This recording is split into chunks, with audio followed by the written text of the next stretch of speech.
ಜೇವರ್ಗಿಯಲ್ಲಿ land army ಕಾಮಗಾರಿಯ ಮಹಾಮೋಸ, DC ಆದೇಶಕ್ಕೂ ಕವಡೆ ಕಾಸಿನ ಕಮ್ಮತ್ತಿಲ್ಲ. ಶಾಸಕರ ಕಚೇರಿಯಿಂದಲೂ ಸಿಗುತ್ತಿಲ್ಲ ಸ್ಪಂದನೆ. ನಮಸ್ಕಾರ, ಇದು ಭೀಮವಾದ ನ್ಯೂಸ್. ಜೇವರ್ಗಿ ಪಟ್ಟಣದ ಧರ್ಮಸಿಂಗ್ ಬಡಾವಣೆಯಲ್ಲಿ ಅಭಿವೃದ್ಧಿಯ ಹೆಸರಿನಲ್ಲಿ ಸಾರ್ವಜನಿಕರ ಹಣವನ್ನು ಹೇಗೆ ಲೂಟಿ ಮಾಡಲಾಗುತ್ತಿದೆ ಎಂಬುದಕ್ಕೆ ನಾವಿಂದು ಸಾಕ್ಷಿ ಸಮೇತ ಬಯಲು ಮಾಡಲಿದ್ದೇವೆ. ಕಳಪೆ ಸಿಸಿ ರಸ್ತೆ ಕಾಮಗಾರಿಯ ಬಗ್ಗೆ ಜಿಲ್ಲಾಧಿಕಾರಿಗಳ ಗಮನಕ್ಕೆ ತಂದರೂ ತನಿಖಾ ತಂಡ ಬಂದು ಹೋದರೂ ಪರಿಸ್ಥಿತಿ ಮಾತ್ರ ಬದಲಾಗಿಲ್ಲ. ಅಧಿಕಾರಿಗಳು ಮತ್ತು ಗುತ್ತಿಗೆದಾರರ ದಪ್ಪ ಚರ್ಮದ ನೀತಿಗೆ ಜನಸಾಮಾನ್ಯರು ಕಣ್ಣೀರು ಹಾಕುವಂತಾಗಿದೆ. ಈ ಮಹಾ ಹಗರಣದ ಕಂಪ್ಲೀಟ್ ರಿಪೋರ್ಟ್ ಇಲ್ಲಿದೆ. ಲ್ಯಾಂಡ್ ಆರ್ಮಿದವರ ಬಗ್ಗೆ ಮಾಡ್ತಿರೋದು ಇದು ವಿಡಿಯೋ. ಸಾಕಷ್ಟು ಬಾರಿ ವಿಡಿಯೋಗಳನ್ನ ಹಾಕಿದ್ದೀನಿ, ಕಳಪೆ ಕಾಮಗಾರಿ ಮಾಡ್ತಿದ್ದಾರೆ ಅಂತ ಅಧಿಕಾರಿಗಳ ಕಣ್ಣಿಗೂ ಹೇಳಿದ್ದೀನಿ. ಹೇಳೊಬ್ಳು ಅಂತ ಏನೋ ಪಿ ಅವರಿಗೆ, ಬಂದೆ ನಮ್ಮ ದಣ್ಣವ್ರಿಗೂ ಕೂಡ ಹೇಳಿದ್ದೀನಿ. ನಾ ಮಾತಾಡ್ತೀನಿ ಅಂತ ಅಂದ್ರು. ಆ ಥರ ಏನೋ ಕಳಪೆ ಕಂಡ್ರೆ ನನಗೆ ಹೇಳಿ ನಾ ಮಾತಾಡ್ತೀನಿ ಅಂತ ಬಂದೆ ನಮ್ಮ ಅಣ್ಣವ್ರು ಹೇಳಿದ್ರು. ಆಲ್ಮೋಸ್ಟ್ ಕಳಪೆ ಕಂಡಾಗ ಹೇಳಿದ್ರೇನು ಮತ್ತೆ ಇದೇ ಮಾತು ಹೇಳಿದ್ರು, ಇರ್ಲಿ ತಗೋ ಅಂತ ಅನ್ನೋದು ಸುಮ್ಮನೆ ಆಗಿದೆ. ಮತ್ತೊಂದು ಸಲನು ಅವ್ರಿಗೆ ಫೋನ್ ಮಾಡಿದ್ರೆ ಮಾಡ್ಲತ್ತಾರಲ್ಲೋ, ಯಾಕೆ ಬೇಗ ಬೇಗ ವಿಡಿಯೋ ಅದು ಮಾಡಿ ಅನ್ನೋದ ಅವ್ರಿಗೆ ಕೆಲಸ ನಿಂದ್ರಿಸೋದು ಅದು ಮಾಡೋ ತೊಂದರೆ ಹಾಕೊಳ್ಳತ್ತಿದ್ದಿ. ಆ ಥರ ಪೂರ್ಣವಾದ ಕಳಪೆ ಕಂಡ ನಾ ಮಾತಾಡ್ತೀನಿ, ಅವರಿಗೆ ನಾನೇ ಬಂದೇನೋ ವಿಸಿಟ್ ಕೊಡ್ತೀನಿ ಅಂತ ಬಂದೆ ನಮ್ಮ ಅಣ್ಣವ್ರು ಹೇಳಿದ್ರು. ಬಟ್ ಯಾವುದೇ ಕಾರಣಕ್ಕೂ ಅವ್ರು ಇಲ್ಲಿ ಬರಲಿಲ್ಲ. ರೋಡೇ ಮುಗಿಸೋದ್ರು ಪೂರ. ಗೋರ್ ಕಟ್ಟಿಂಗ್ ಇದೆಯಾ, ಗೋರ್ ಕಟ್ಟಿಂಗ್ ಮಾಡ್ತಿಲ್ಲ. ಸೈಡಿಗೆಲ್ಲ ಫಿನಿಶಿಂಗ್ ಅಂತ ಮುರುಮ್ ಹಾಕಬೇಕು, ಅದು ಕೂಡ ಹಾಕ್ತಿಲ್ಲ. ಇನ್ನೊಂದೇನಪ್ಪ ಅಂದರೆ ಇದಕ್ಕಿಂತ ಮುಂಚೆವಾಗಿ ಒಂದು ವಿಡಿಯೋದಲ್ಲಿ ತೋರಿಸಿರ್ಬೋದು, ಕ್ಯೂರಿಂಗ್ ಕೂಡ ಕರೆಕ್ಟಾಗಿ ಮಾಡ್ತಿಲ್ಲ. ಆಲ್ಮೋಸ್ಟ್ ನೀವು ಮುಂಚೆ ವಿಡಿಯೋ ನೋಡಿರ್ಬೋದು, ರೋಡೆಲ್ಲ ಸೀಳೋದು. ಇದಕ್ಕೆ ಕಳಪೆ ಕಾಮಗಾರಿ ಇಲ್ಲದೆ ಯಾವ ಕಾಮಗಾರಿ ಹೇಳ್ರಿ ನನಗೆ. ಅವತ್ತು ನೋಡಿದ್ರೆ ಭಾರಿಯಾಗಂದಿ ಮೇರದ ರೋಡ್ ಅಂತ. ನೀವು ಕಳಪೆ ಮಾಡಿದ್ದೀರಿ, ರೋಡ್ ಭಾರಿ ಮಾಡಿಲ್ಲ. ಇದು ಎಷ್ಟು ವರ್ಷ ಬದುಕ್ತದ ಮದೇ ಇಲ್ಲ ರೋಡ್.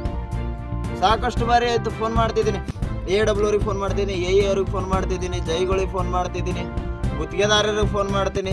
ಯಾವುದೇ ಥರ ಸ್ಪಂದನೆ ಇಲ್ಲ, ಫೋನಿಗೆ ರೆಸ್ಪಾನ್ಸ್ ಇಲ್ಲ. ಬಂದೇ ನಮ್ಮ ದಣ್ಣವ್ರಿಗೆ ಕೂಡ ಸಾಕಷ್ಟು ಬಾರಿ ಹೋಗಿ MLA ಆಫೀಸ್ಗೆ ಹೋಗಿ ಭೇಟಿ ನೀಡಿ, ಅಣ್ಣ ಹಿಂಗೆ ಆಗಿದೆ, ಹಿಂಗೆ ಮಾಡಿದವ್ರೆ ಅಂತಂದ್ರು ಅವರು ಕೂಡ ಮಾತಾಡ್ತೀನಿ ತೊಗೊಂತಾರೆ. ಅವ್ರ ಎದುರು ಫೋನ್ ಹಚ್ಚ ಮಾಡ್ತಾರೆ. ಅಲ್ಲಿ ಯಾವುದೂ ಕೆಲಸ ಆಗ್ತಿಲ್ಲ.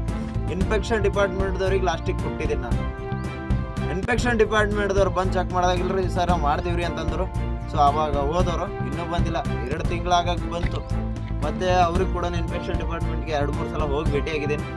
ಅವರು ಕೂಡ ಏನೋ ಆ ರವಿ ಪ್ರಕಾಶ್ ಅಂತ ಮತ್ತು ಅನುರಾಧ್ ಅವರಿಗೆ ಫೋನ್ ಮಾಡಿ ತಿಳಿಸಿದ್ದಾರೆ, ಇಲ್ಲ ಸರ್ ಅದು ಮುಗಿಸ್ತೀವಿ ಸರ್, ಮಾಡ್ತೀವಿ ಸರ್ ಅಂತ. ಇದು ಒಂದೇ ರೆಸ್ಪಾನು. ಮತ್ತು ನಾನು ಅನುರಾಧ್ ಅವ್ರಿಗೆ ಫೋನ್ ಮಾಡಿದ್ರೆ ಯಾವುದೇ ಥರ ಸ್ಪಂದನೆ ಇಲ್ಲ. ಎದುರುಗಡೆ ಸಿಕ್ಕರೆ ಫುಲ್ ಏನಪ್ಪ ಅಂದರೆ ಆ್ಯಟಿಟ್ಯೂಡಿಂದ ಕರೆದ್ರೇನು ಕೇಳದೇ ಇರೋರ ಥರ ಸರ್ರನ್ನೇ ಕಾರಲ್ಲಿ ಕೂತ್ಕೊಂಡು ಹೋಗ್ತಾರೆ. ಮತ್ತು ಬಾಬುರಾವ್ ಗುತ್ತಿಗೆದಾರ, ಮೇನ್ ಕಳಪೆ ಕಾಮಗಾರಿ ಗುತ್ತಿಗೆದಾರ ಆದಂಥ ಬಾಬುರಾವ್ ಅವರೇ ಇದಕ್ಕೆ ಎಲ್ಲದಕ್ಕೂ ಸಂಬಂಧ ಬಾಬುರಾವ್. ಮತ್ತು ಇಲ್ಲಿರ್ತಕ್ಕಂಥ ಲೀಡರ್ಸ್ಗಳು, ಅವ್ರಿಗೇನು ಪರಿಚಯ ಇರ್ತಕ್ಕಂಥ ಲೀಡರ್ಸ್ಗಳು ಇವರಿದ್ದಾರೆ. ಇನ್ನೊಂದು ಲೀಡ್ರ್ ಅಂತ ನಂಗೆ ಜ್ಞಾಪಕ ಬಂತು. ಕೊನೆಯದಾಗಿ ರೋಡ್ ಕರೆಕ್ಟಾಗಿ ಕ್ಯೂರಿಂಗ್ ಹೊಡಿತಿಲ್ಲ ಅಂತ ನಾನು DC ಮೇಡಮ್ ಅವ್ರಿಗೆ ಫೋನ್ ಮಾಡಿದಾಗ, ಇನ್ಸ್ಪೆಕ್ಷನ್ ಅವ್ರಿಗೆ ಫೋನ್ ಮಾಡಿದ್ರು. ಆವಾಗ ಅವ್ರು ಬರಬೇಕಾದ್ರೆ ನಮ್ಮ ಸಮಾಜ ಹಿರಿಯ ಮುಖಂಡರ ಕಡೆಯಿಂದ ನನಗೆ ಫೋನ್ ಮಾಡಿದ್ರು. ಅವ್ರು ವಿಡಿಯೋದು ಏನೋ ಮಾಡಬೇಡ, ಎಲ್ಲ ನಾನು ಹೇಳ್ತೀನಿ, ಇನ್ನೊಂದು 5-10 ದಿನ ಹೆಚ್ಚಿಗೆ ಕ್ಯೂರಿಂಗ್ ಆಗಲಿ, ಅಲ್ಲಿ ಒಳ್ಳೇದಾಗಲಿ, ಯಾಕಂದ್ರೆ ನಮ್ಮ ಹುಡುಗ ಇದೆ ಅಂತಂದ್ರು. ಅವ್ರ ಮೇಲೆ ನಾ ಸ್ವಾಭಿಮಾನ ಇಟ್ಕೊಂಡು ಏನದ ಯಾವುದೇ ಥರ ಈ ಥರ ಮಾಡ್ತಿರೋದು ಇನ್ನೂವರೆಗೆ ವಿಡಿಯೋ ಹಾಕಿರಲಿಲ್ಲ. ಅವ್ರ ಮಾತಿಗೂ ಇವರು ವ್ಯಾಲ್ಯೂ ಕೊಡ್ತಿಲ್ಲ. ಲ್ಯಾಂಡ್ ಆರ್ಮಿ ಡಿಪಾರ್ಟ್ಮೆಂಟ್ದವ್ರು ವಿಷ್ಣುಕಾಂತೆ ಆಗಲಿ, ಅನುರಾಧೆ ಆಗಲಿ, ಮತ್ತು ಪ್ರತಿಯೊಬ್ಬರು ನೀವು ನೋಡ್ತಿರ್ಬೋದು. ಸದ್ಯದಲ್ಲಿ ಒಂದು ನ್ಯೂಸ್ ನೋಡಿದ್ದೀರಿ, ವಿಡಿಯೋ ನೋಡ್ತಿರೋ ಪ್ರತಿಯೊಂದು ಅಧಿಕಾರಿಗೂ ಮತ್ತು DC ಮೇಡಮ್ ಅವ್ರಿಗೂ ಹೇಳ್ತಿದ್ದೀನಿ, ಲೋಕಾಯುಕ್ತ ಅವ್ರಿಗೆ ಹೇಳ್ತಿದ್ದೀನಿ, ಏನಪ್ಪ ಅಂದರೆ ಈ ಲ್ಯಾಂಡ್ ಆರ್ಮಿದಲ್ಲಿ ಯಾರ್ಯಾರು ಇದ್ದಾರೆ ಅವ್ರನ್ನೆಲ್ಲ ಕೆಲಸದಿಂದ ವಜಾಗೊಳಿಸ್ಬೇಕು. ಈ ರೋಡ್ನ ಪರಿಶೀಲನೆ ಮಾಡಬೇಕು. ಕಳಪೆ ಆಗಿರೋದನ್ನು ನೀವು ಒಂದ್ಸಲ ಬಂದು ಚೆಕ್ ಮಾಡಿ. ಏನು ಅವ್ರು ಮಾತಾಡಿರೋ ರೆಕಾರ್ಡ್ ಕೂಡ ಇದೆ. ನಾನು ಫೋನ್ ಆದಾಗ ಮಾಡಿದೀನಿ ತಗೋ, ಎಲ್ಲಿಗೆ ಹೋಗ್ತೀನಿ, ಈ ಥರ ಏನೋ ಕೋಪದಿಂದ ಒಂದು ದೊಡ್ಡದಣ್ಣಿಂದ ಮಾತಾಡೋದು ನೋಡಿ. ವಿಡಿಯೋಗಳು ಹಾಕ್ತೀನಿ, ಪ್ರತಿಯೊಂದು ಪಿನ್ ಟು ಪಿನ್ ವಿಡಿಯೋಗಳು ಹಾಕ್ತೀನಿ. ಈ ದೃಶ್ಯಗಳನ್ನು ಒಮ್ಮೆ ಸೂಕ್ಷ್ಮವಾಗಿ ಗಮನಿಸಿ. ಇದು ರಸ್ತೆಯೋ ಅಥವಾ ಮಣ್ಣಿನ ರಾಶಿಯೋ ಎಂದು ನೀವೇ ನಿರ್ಧರಿಸಿ.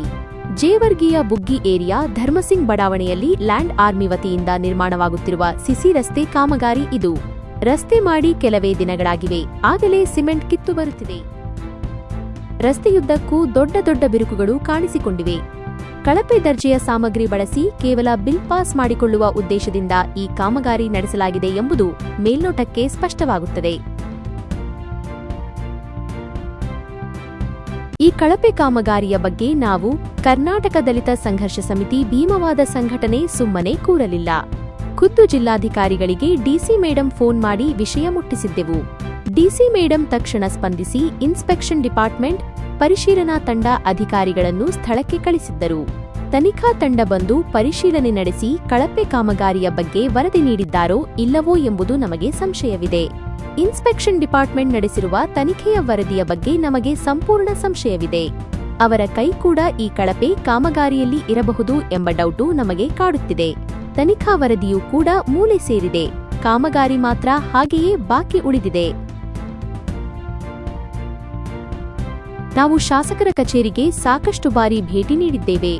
ಜನ ಅನುಭವಿಸುತ್ತಿರುವ ತೊಂದರೆಯನ್ನು ವಿವರಿಸಿದ್ದೇವೆ. ಆದರೆ ಶಾಸಕರ ಕಚೇರಿಯಿಂದಲೂ ಯಾವುದೇ ತರಹದ ಸ್ಪಂದನೆ ಸಿಗುತ್ತಿಲ್ಲ. ಅಲ್ಲಿಗೆ ಇರತಕ್ಕಂಥ ಶಾಸಕರ ಆತ್ಮೀಯರಿಂದ ಬರೀ ಸುಳ್ಳಿನ ಸಂತೆ ಆಗುತ್ತಿದೆ. ನಾಳೆ ಕೆಲಸ ಮಾಡಿ ನಾಡಿದ್ದು ಮುಗಿಸಿ ಎಂದು ನಾಟಕವಾಡುತ್ತಾರೆ. ಆದರೆ ವಾಸ್ತವದಲ್ಲಿ ಇಂಚು ಕೆಲಸ ಮುಂದುವರಿದಿಲ್ಲ. ಗುತ್ತಿಗೆದಾರರು ಕೇವಲ ಕಥೆ ಕಟ್ಟುತ್ತಾ ಕಾಲಹರಣ ಮಾಡುತ್ತಿದ್ದಾರೆ.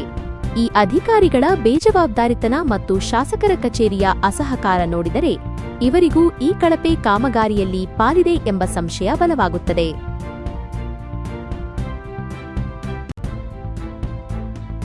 ಈ ವ್ಯವಸ್ಥಿತ ಲೂಟಿಯ ಹಿಂದೆ ದೊಡ್ಡ ಜಾಲವೇ ಇದೆ. ಮೊದಲನೆಯದಾಗಿ ಕಳಪೆ ಕಾಮಗಾರಿ ನಡೆಸಿದ ಉಪಗುತ್ತಿಗೆದಾರರಾದ ಬಾಬುರಾವ್ ಪೂಜಾರಿ ಮತ್ತು ಮಡಿವಾಳ ಪೂಜಾರಿ ಕೊಣಕೂರು. ಇವರಿಗೆ ಸಾಥ್ ನೀಡಿದ ಲ್ಯಾಂಡ್ ಆರ್ಮಿ ಅಧಿಕಾರಿಗಳಾದ ಆನಂದ್ ಕುಮಾರ್, ವಿಷ್ಣುಕಾಂತ್, ಸೌರವ್, ಅನುರಾಗ್ ಮತ್ತು ರವಿ ಪ್ರಕಾಶ್. ಈ ಎಲ್ಲರಿಗೂ ಸೂತ್ರಧಾರಿಯಾಗಿ ರಕ್ಷಣೆ ನೀಡುತ್ತಿರುವವರು ಯಾರು ಗೊತ್ತಾ? ಖುದ್ದು ಶಾಸಕರ ಆಪ್ತರು. ಹೌದು, ಶಾಸಕರ ಆಪ್ತರಿಂದಲೇ ಈ ಭ್ರಷ್ಟಾಚಾರಕ್ಕೆ ಬೆಂಬಲ ಸಿಗುತ್ತಿದೆ ಎಂಬ ಗಂಭೀರ ಆರೋಪ ಕೇಳಿಬರುತ್ತಿದೆ. ಶಾಸಕರ ಆಪ್ತರ ಕೈವಾಡವಿಲ್ಲದೆ ಇಷ್ಟೊಂದು ಧೈರ್ಯವಾಗಿ ಕಳಪೆ ಕಾಮಗಾರಿ ಮಾಡಲು ಸಾಧ್ಯವೇ ಇಲ್ಲ ಎಂಬುದು ಸ್ಥಳೀಯರ ನೇರನುಡಿ.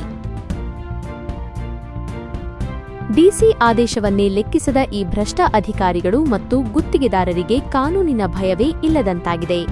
ಶಾಸಕರ ಆಪ್ತರ ಆಶೀರ್ವಾದವಿರುವವರೆಗೆ ನಮಗೇನೂ ಆಗುವುದಿಲ್ಲ ಎಂಬ ಅಹಂಕಾರ ಇವರಲ್ಲಿದೆ. ಭೀಮವಾದ ನ್ಯೂಸ್ ಈ ಹಗರಣವನ್ನು ಇಲ್ಲಿಗೆ ಬಿಡುವುದಿಲ್ಲ. ಈ ಕಳಪೆ ಕಾಮಗಾರಿಗೆ ಹೊಣೆಯಾದ ಪ್ರತಿಯೊಬ್ಬರಿಗೂ ಶಿಕ್ಷೆಯಾಗುವವರೆಗೆ, ಜನರಿಗೆ ನ್ಯಾಯ ಸಿಗುವವರೆಗೆ ನಮ್ಮ ಹೋರಾಟ ಮುಂದುವರಿಯುತ್ತದೆ.